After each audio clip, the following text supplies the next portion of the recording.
I don't feel the need to go race to squash false narratives and a bunch of bull. Cam has been an exceptional, an elite Miami Hurricane. As a competitor, as a player, as a teammate. I wish just once Kim Bokamper would defend me like Mario Cristobal I'm not going to do that. Cam Award. You know I'm not going to do that. Why not? You need to go into the transfer portal. If you want some love, you got to go into the transfer portal. Find it somewhere else. You're not going to get it from me. By the way, it's just me and you. I thought Tyreek was coming. Oh, he's late. No. I thought he was going to come, but he's a little late. It's just you and me. We got Steve Goldstein on the road with the Panthers per usual. He's trying arms out a little vacation. Wow. But it's one-on-one. Mano y mano. You got to start paying a little more.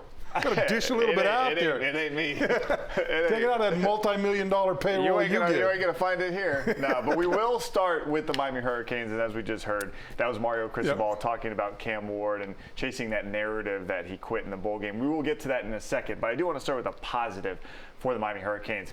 Mario Cristobal said it, I think, perfectly. This has been a great day, great week for the Canes. They land a new quarterback, Carson Beck, the #1 player in the transfer portal, and they get Corey Heatherman, the new defensive coordinator. They plucked him from Minnesota. Whoa, that's Corey Heatherman right there? No, that is not Corey Heatherman. The one in the blue? That is Carson Beck's girlfriend. Oh, who, of course, plays on the basketball team. So she's a twin, right? She's a twin. One of the he must be living twins. a good life. One of the Cavender twins. Carson Beck, well, considering he reportedly got $4 million to come here, pretty good. I mean, that is just kind of 4.4, I believe the actual number was. Is that what it is? That's what I think, yes. Maybe that's where Goldie and Toronto are. Maybe they're asking there you go. A little more cash. Well, how about the move that the Canes went out for the second straight year, go out and get the top quarterback? For all the faults that everyone wants to pick on Mario Cristobal about, you can't do that with this kind of stuff. Well, look, Mario's very good at winning the offseason. Yeah. He's very good on the recruiting. I don't know how you recruit now. With when signing days are, whatever, how much money you spend, and then you got the portal coming in. Yeah. Then you got these guys popping over. Mario always wins. He needs to figure out how to win when the season starts. Right. That's the problem with Mario. We've seen. We've known all along Mario can out recruit just about anybody in the country, but he can't out coach everybody in the country as we see it. So he needs to find a way to get that done. With this, maybe if he could get a coach in the portal that can make some calls in the right time, maybe you do it. But I think one of the big step that he made this year in this offseason may not be him, maybe the new defensive coordinator. Because by the end of that, I wouldn't even say at the end, by the midway through the season, you knew it. That defense was horrendous. They couldn't stop anybody, and they're running up and down the field, and Miami's out. Miami's scoring along with them. But once you trip up a little bit, you'd have something that can stop. Big trouble. You knew that's the guy right there. Corey Heatherman. I'll get to talk to him this week. Check out our interview with him on the Sports Desk on Sunday night. But listen, how about I like that beard? It's got nice sharp lines. Looks like a defensive coordinator. I agree with you because you knew about after I think the Virginia Tech game. I was like, okay. Miami's going to have to score 100 points every week to get this done. And that was really unfair to the offense. No doubt. And as kind of like maybe just a tangent to come off of the defense and just a byproduct of all that, this is why Miami needed to go out and get a quarterback because you had to at least know that you were secure on one side of the ball to at least keep you in games. And talk about the Cam Ward effect. He knows quarterbacks out there know, okay, I can come here for 1 year and improve my draft stock. That's exactly what Carson Beck's probably going to do. But to your point, it's probably because the defense was so bad. You don't know what you have. Well, and I don't think it could get any worse. Right. So I think you have the defensive coordinator. I think it's going to get better. I can't get the vision of Syracuse out of my mind. Just like defenders nowhere near. So he doesn't have to come in and create a top 5 defense. No. He doesn't need to create a top 10 defense. Just be a defense that gets in the way because we still know that they're going to have good. Miami's going to have good players on defense. Right. They're going to have good athletes on defense. They're going to have a big, strong defensive front, and we know that they're going to have offensive skill players that can get it done on the other side of the football. Now you got a quarterback, and if I'm him and I'm looking at this roster, going, man, I don't need to be a world beater, and we can put some big numbers up on this University of Miami football team. So, and by the way, you got his girlfriend there, and that's not a little bad incentive either. We'll keep it on football though. But to your point, is she making more money than him? That's a good question. Yeah. They might. The Cavalier Twins make a lot of money. But they were one of the first in the NIL door when the thing opened up. But Mario Cristobal, I think, did a good job recruiting the secondary in the portal. Yeah. They revamped that secondary. It was Swiss cheese by the end of the year. Yeah. And then, talking to Heatherman, he said he just wants to make things simple so guys can play fast. Well, look, I don't think, I think that's such a big thing. And it comes from the Big Ten where you play Penn State close. He knows what it takes or what it looks like going up against these playoff teams. Yeah. Defensive football is not that hard. No, it shouldn't line be. 4 guys up front, line 3 guys up front, put another 5 guys behind them or another 3 guys behind them, and then just put your DBs on guys and let them, with the athletes you got, just let them be athletes and go out and do it. That's not rocket science. Now the offense is a little more complicated because you're doing a lot of different things, and with all the motion and the run pass stuff that they're doing, it is a little more complicated. But just solid defense, sound fundamentals, and just keeping yourself in the place you're supposed to be. Don't have guys that want to be heroes and come underneath and try to make a play, and then the quarterback takes the ball and runs 30 yards down the sideline. Just don't make stupid mistakes. No, I just think if you're the Miami Hurricanes right now, you have to feel. By the way, when am I going to get a shirt like that? A CBS shirt. Talk to Uncle Leo. Well, Leo, I'm never going to get one from Leo. He's got them all stashed. Yeah, but at least you have to feel good if you're a Miami Hurricane fan. Where they're at right now going into. As long as they got the D coordinator, I think it's a big move. Big move. And of course, we have to talk about Mario Cristobal. He did address the Cam Ward situation about quitting in the narrative that he quit in the bowl game, because I think we all can, stop pearl clutching. We know the situation. He did not quit in the bowl game. Mario said as much. Are you happy he finally came out and just kind of tried to squash this? I wish he would have done this sooner. Well, look, I give Cam a lot of credit for playing in that game. There was no reason for him to play in that game. With the Pop-Tart Bowl, I mean, come on. Miami, they're wanting to play a national champ. They want to be in the playoffs. They don't want to be in the Pop-Tart Bowl. And so, to me, him coming out and playing in the first half, I think that went far beyond what he needed to do. There's a lot of other guys around the country that stepped out as soon as they could and didn't play with their teammates. And so, look, I don't have a problem with them taking him out in the second half. Let someone else get out there, because for the most part, that game was about getting more practice time and more plays for your players that are going to come back next year. So Cam got his. He put on a little show in the first half, and now get the guys that are going to be back next year competing, playing in the second half. I think he was fine with that. I think fans forget that the benefit coaches see the bowl games is you get the extra couple weeks and an extra game in there in the middle of the year. Look how much Notre Dame and Ohio State. Look how much extra practice time that they've gotten over almost a month of extra practice time by being in this playoff. By the way, Notre Dame opens up in Miami next year. Ooh, nice. Live shots, you want to go? Sure, absolutely. All right. We'll be get one of those sweatshirts. Well, it'll be hot, so you won't need that. No, you can give me a mesh one. I'll wear a mesh one. Mesh one. Okay, we're gonna kick it old school. All right, when we come back, Jimmy Butler, his suspension is just about done, but how awkward is this gonna be now that he's probably gonna be hanging around the Heat bench now? We'll get to that next. You can bring a cappuccino with him in the game. Big face coffee.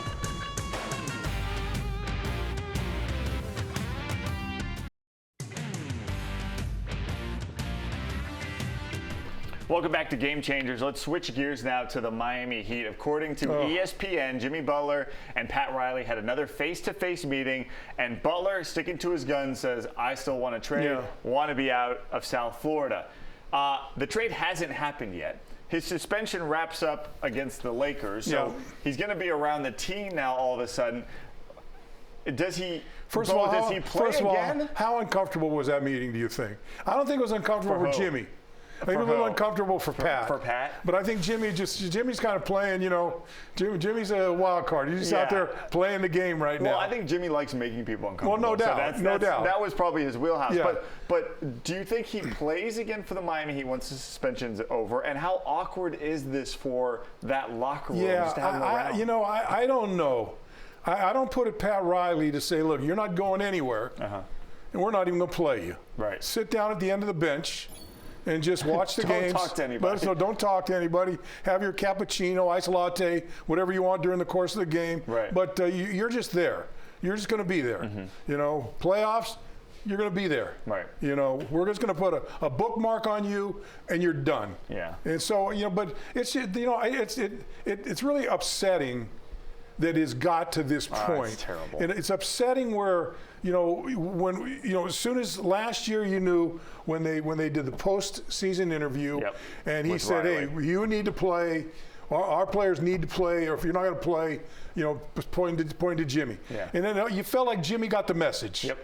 Early But on, he got it. Early on, early on, he said, okay, and then I don't know what made it fall apart, but it's just, you know, you got a lot of season left. Right. And you don't got a lot of good things to look forward watching this basketball team, which is very unfortunate because you know how much work Spo's putting in. Right. You know how much work the other players are putting in. You know how much work Riley's putting in, and all those guys to keep this team afloat. When you got one guy in there that seems like he could care less about whether they go straight, back, or sideways. I'm concerned about the proximity to the locker room for Jimmy Butler because of the way Tyler Hero's playing right now. Yeah. I feel terrible if there's a distraction from this all-star season. We've been waiting for Tyler Hero. We've seen the flashes over the first few years of his career. The way he's playing right now, like, I don't want to take away from that. Yeah. And I wish Jimmy was going to be around to kind of enhance doesn't he have a bond with Jimmy? Yeah. Aren't they kind of, you know, compadres in there? I don't know anymore. But I mean, it seemed like it was that before, right? Right. And so you would think that Jimmy would want to get this guy is on the verge of being an all-star now. Right.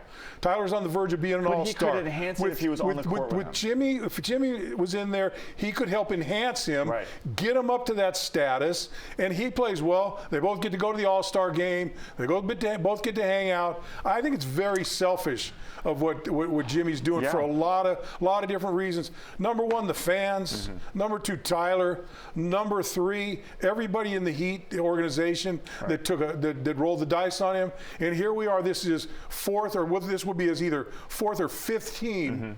Going through this same type of scenario. Yeah, right. So, you know, you got to get so who now is going to raise their hands and say, hey, Jimmy, come on over to our team and see if you can ruin us. There'll be teams that'll go. No doubt. There'll be teams that go in on it with the expectation of he's probably not going to be here very long, and the contract will reflect that because they don't want it to get to that point either. So maybe a 2-year deal, 3-year deal, but man, just being in this city to see all this stuff with the Miami Heat, and I even go back to the Big 3 days when you had this us against the world mentality where everyone hated the Miami Heat.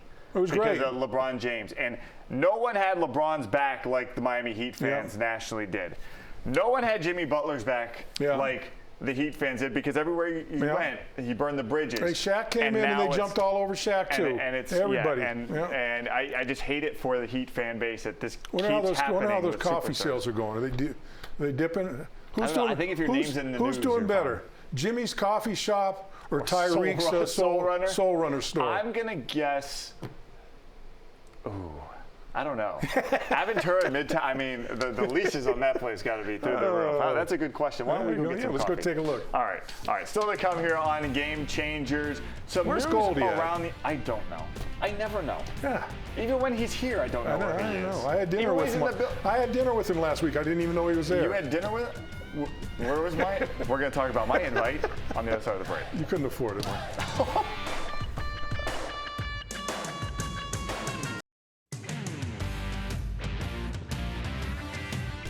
Still a lot to get to here on Game Changers. I do want to start sort of the Dolphins because it's more AFC East related. Yeah. The Patriots, they signed Mike Vrabel to be their new head coach.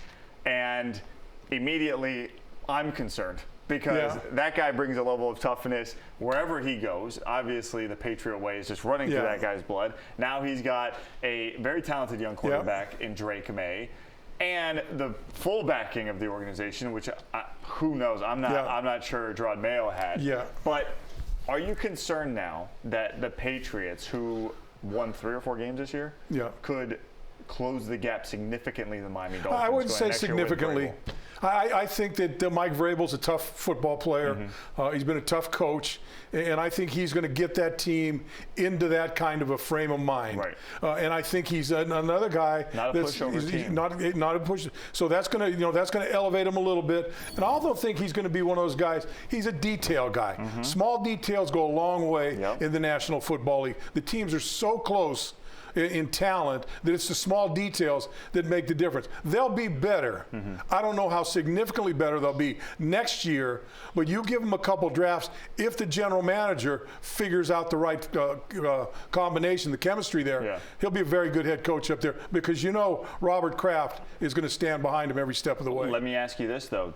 To me, the devil was in the details for the Dolphins, and they just never accomplished that. No. And to me, if that's the difference, the details, that concerns me. Unless the Dolphins figure it out. Well, you have the press conference with Chris Greer and Mike McDaniel. We're going to change our ways. We're going to be this. We're going to be that. And to me, the one of the biggest things that helped that season derail themselves was the lack of details, the penalties, the mistakes they made, pre-snap, all those kind of things.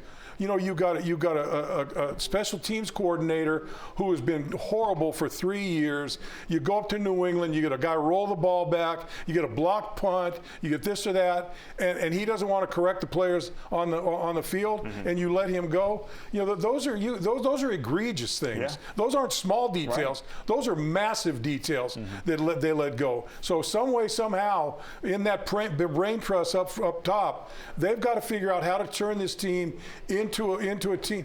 Look, I go back to, I know Brian Flores is a bad name here, but he came in and he picked up a team that was the one of the worst teams for committing penalties the previous year. Yep. He put up a little sign on the wall.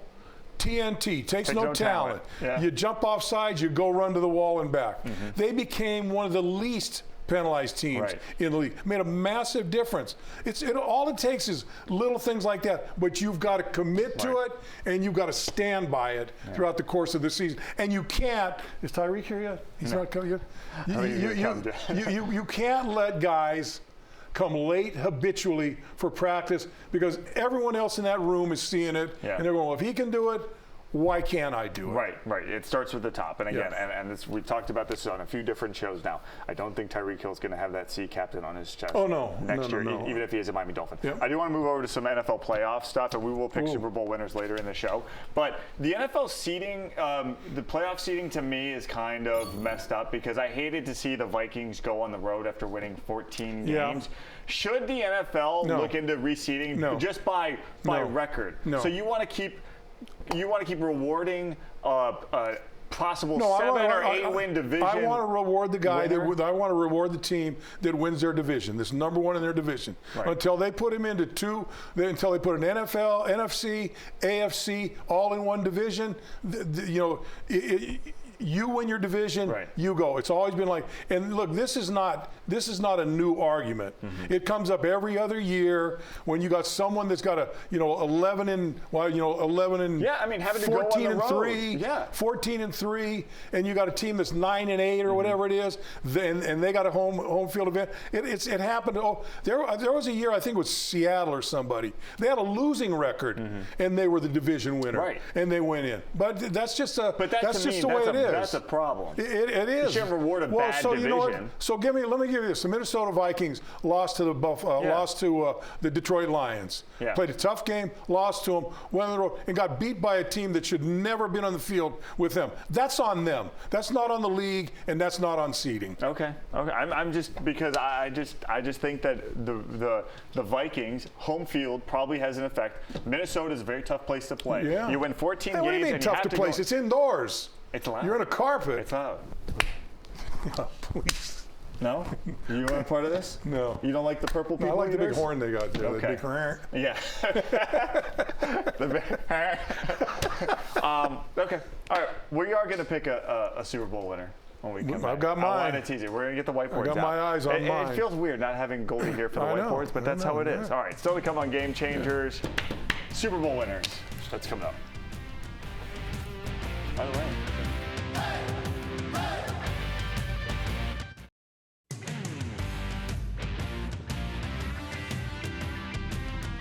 Welcome back to Game Changers. We were so deep into conversation last week with Tehran and Goldie about the whole Tyreek Hill situation, what was going on with the Miami Dolphins, that we actually ran out of time, could not pick Super Bowl winners. So now we've gone through the wild card round of the playoffs, so we've narrowed the field down just a little bit to make it a little bit easier. So here we go, Bo. I'm excited to see who you think is going to win the Super Bowl because I can't wait to tell you why you're wrong. Here's who I think is going to win the Super Bowl. Right here. This may be blasphemy. Blasphemy. I think it's the Bills. Wow. I think this is their time. When I've been watching this Buffalo Bill team for a long time, and I still to this day think one of the most miraculous thing I've seen in the NFL is a football team going to the Super Bowl 4 times in a row. Right. I know how hard it is to get there. They're due. They did it. They're due. That fan base is great. Josh Allen is playing real high level football, and it could be another AFC championship game between Kansas City. I think the Bills win that, and they go ahead and take the crown and stand there with the Lombardi Trophy and bring it back to the Anchor Bar in Buffalo. There we go. If it goes to the Anchor Bar Buffalo, I might make that flight because those are some good people up there. All right, well, let me tell you why. Blue cheese or ranch dressing? Ranch. Okay. Yeah, actually both. But anyway, so I'm going to tell you why you're wrong. And because the team that's going to knock them out this week is the Ravens. Because these two actually meet in the divisional round here. And I'm sorry, Lamar Jackson, he is playing unreal football. Yeah, where are they playing at? Are they playing in Buffalo? Oh, yeah. Are they? I think so. Are they? I don't even know. So. I probably should have checked. That is my little Raven. Did not do my homework there. But I don't wherever think, it's going to be, it's cold. I don't think it matters. And by the way, I think whoever wins this game is the NFL MVP as well. I think this is a knockout game for that. But I just look at not even what Lamar Jackson is doing. Obviously, what he can do with his legs and what he can do with his arm is phenomenal. He's an MVP through and through. But Derrick Henry, what an addition, make a whole different. Yes. So when you talk about teams like the Lions, who may be the toughest team in the NFL, how do you combat that with a toughness that you see at running back for big old number 22? It's that old lightning and thunder, right? You got Lamar back there running the ball. I mean, you thought they were going to run the ball 60 times in that game, running there, and then all of a sudden you soften that middle up, and all of a sudden here comes Derrick Henry and just pounds the heck out of you. Right. And so they've got a really good formula. They've got a good, and I tell you, they're a very, very good coach, very well coached team. The Baltimore Ravens. Let me make a compromise here. The winner of this game wins the Super Bowl. I'll do that because I don't think, and in the NFC, when you look at even Jalen Hurts, I don't think. I'm not that scared of him. I'm not. Jared Goff. That team right there. Yes. That team right there. But it's the dynamic that Jared Goff does not give you with his legs that I think is the difference. Whether it's the Bills or the Ravens meeting them in the playoffs.